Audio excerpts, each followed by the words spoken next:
Hi, I'm Gareth. And I'm Charlotte. And welcome to Stew TV. Now we're in one of the beautiful shed apartments of Nido's student living, and it's St. George's Day. So I assume we're making a patriotic dish, bangs and mash? No. Fish and chips? No. What are we making? Curry. What? Curry is England's favourite food, and this one is so simple and easy to make. This is a lamb korma. Now all you need to make it is lamb neck, cardamom pods, coriander, onion, garlic, ginger, ground almonds, cashew nuts, rice and yoghurt. Wow, well I love a good Ruby Murray, so let's get cracking. Right, so I'm going to chop up that lamb. If you could crush the cardamom pods for me, can you do that? Yeah, sure. Here we go. Now if you've got a pestle and mortar, which is probably quite unlikely in a student apartment, then use a pestle and mortar, but otherwise you can use a rolling pin in a bowl, or you can do what Gareth's doing and just use the end of your knife just to crush them. Okay, so you just want to go straight through the middle of each of these neck fillets. There's a great smell coming from these cardamom pods. Where's it from, these cardamom? Well, cardamom is probably one of the most common ingredients in Indian curries, and as soon as you smell it, it just smells like curry, doesn't it? They go really well with chocolate. Okay, so just dice this up into rough chunks. They don't need to be anything fancy. Well, I think the cardamom pods are done. I mean, I haven't done it before. How does that look? They look perfect. Cool. So if you pop them back into the ramekin, and then you can start frying off this lamb for me. Now we're just going to get a bit of colour on the lamb in a hot pan with a bit of oil and salt, and then you're just going to chuck the cardamom pods in after that. How will I know the lamb's ready? You just want a brown colour on the outside, and then you can chuck the cardamom pods in there. Cool. Right, so the lamb goes in. Great sound. Get a bit of salt in there as well. Yeah. Now while Gareth's doing that, I'm going to grate the ginger and the garlic. I've got a bit of garlic here already. Now with the ginger, you just want to peel a little bit of the skin away. So you've just got some of that lovely flesh exposed. Fantastic smells coming off the ginger. And then just grate some of that into a bowl.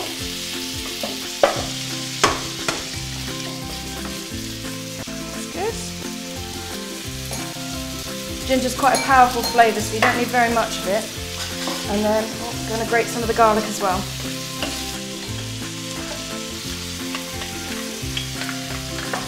I've just added the cardamom, Charlotte. Okay, lovely.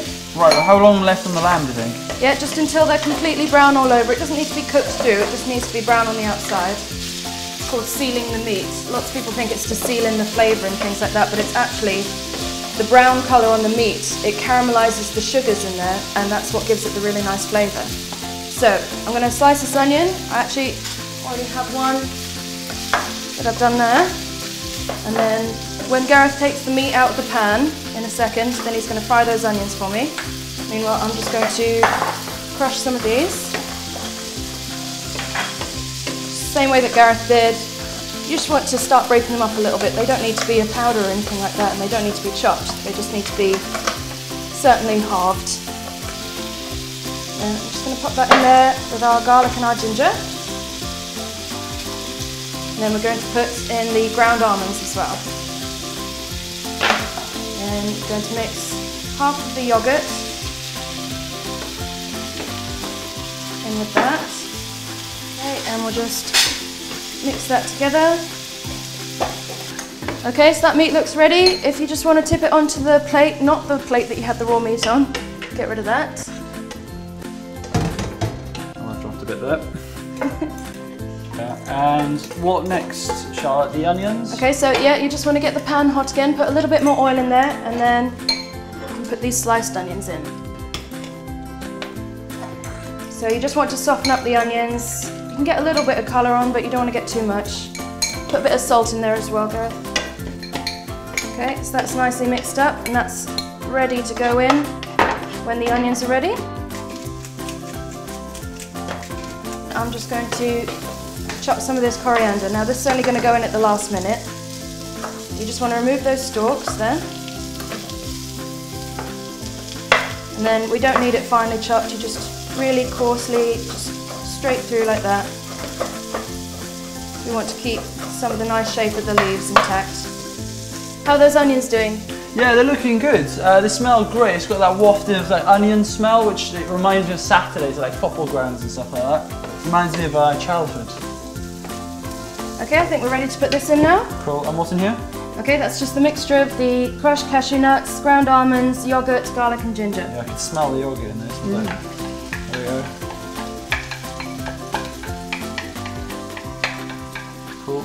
Okay, so just mix the onions into that. And this is going to form the paste, our sauce, yeah? Yeah. Okay, I'll take over now if you want to sort out the rice. All right, cool. So we got the rice from over here. And we're going to measure it into, oh, there we go, into this jug. So we're going to pour, how much rice for one person? 65 grams per person. Well, millilitres. 65 grams per milliliters, which I think that's bang on. And we're going to put some water in there from the kettle. Doesn't need to be boiled. Doesn't need to be boiled. Well, yeah, it doesn't need to be boiled apparently. So put that in there. How much water do we need in there? Okay, so you need to take it up to about 130. Oh, spot on. It's almost as if we knew that was going to happen. Crazy times. Right, so I've got the rice and the water concoction. What am I doing with this? Okay, you just need to pour it in a saucepan, and then we'll get that on the heat. Okay. I'm just going to pop the lamb back in with the sauce, and then that's just going to simmer away. A lid on top? Yes, please, yep. Why are we putting a lid on top of the rice? That's just going to hold all the moisture in there and just help the rice steam. Okay. So... On the heat here. Lovely, thank you. And are we al dente in the rice? No, we don't need the rice to be al dente. Okay, shame. I do like my al dente food. Is that coconut? That's not coconut, that's yogurt, isn't it? It's yogurt, yeah. Can you put coconut milk in it, or is that a ridiculous You could. suggestion? That wouldn't be a korma. It's that's a bit more of a Thai curry. Ah, oriental. Yeah, so we can just leave that now to simmer away, and when the rice is cooked, our curry should be ready. Okay, that rice is done, and so is our curry. Gareth, do you want to take that over, ready to plate up? Sure. Rice goes here.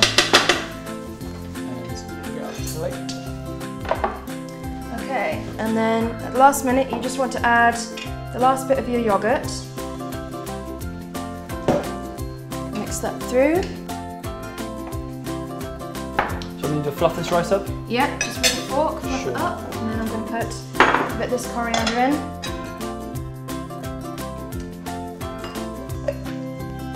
If I scratch the pan there. So just like light airy action to bring out the little fluffiness of that rice there. Lovely. That's pretty good. I see you've got a little ramekin there. What are you going to do with that? Well, we'll see if it works. Okay. I'm just going to put some of the rice into the ramekin.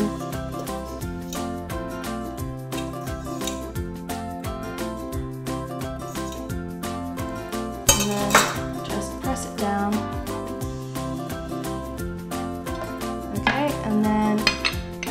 Moment of truth, here we go. Let's build this moment up. Dun, dun, dun, dun. Like a little sandcastle. Made of rice. Oh wow, look at that. Can you do that with all rice, Charlotte? Yeah, you should be able to. Sure. Well, I'm sure you could, but I mean, what holds it all together? It's just, you know, it's a little bit sticky from the water that it's been cooked in, and yeah, just the pressure of pushing it down. Yeah. That should hold The pressure it all. of being on this show as well. Here we go. Okay. Oh, hello. Dun, dun, dun, dun, dun. Okay. There we go. Just some coriander to finish it off. There you go. Lamb korma. Right, ready to tuck in already. I've got my knife and fork at hand. So the lamb is really good work. There's some rice in there. There we go. There's some milk and what is that? Yogurt even. Okay. Here we go. Now, this is a mild curry, but if you like it spicy, you can put all sorts of chilies and chili powders in here. Let me just finish up there. That's great. That's a classic take there. It's a great student take on a classic dish that a lot of students will be ordering from their takeaways. I'd imagine that's cheaper as well. Absolutely, yeah, so much cheaper. And definitely better for you. Yeah. So yeah, that's a fantastic recipe for lamb korma. So lamb korma, bosh. You're going to find the recipe for that and a whole load more on the website. thestew.co.uk. And remember, as always, find us on Facebook. And follow us on Twitter, and don't forget to subscribe for more exclusive content. So there we have it, Lamb Korma. Give it a try, let us know how you're getting on, tweet us, get in touch with us, and we will see you in 2 weeks' time. Goodbye.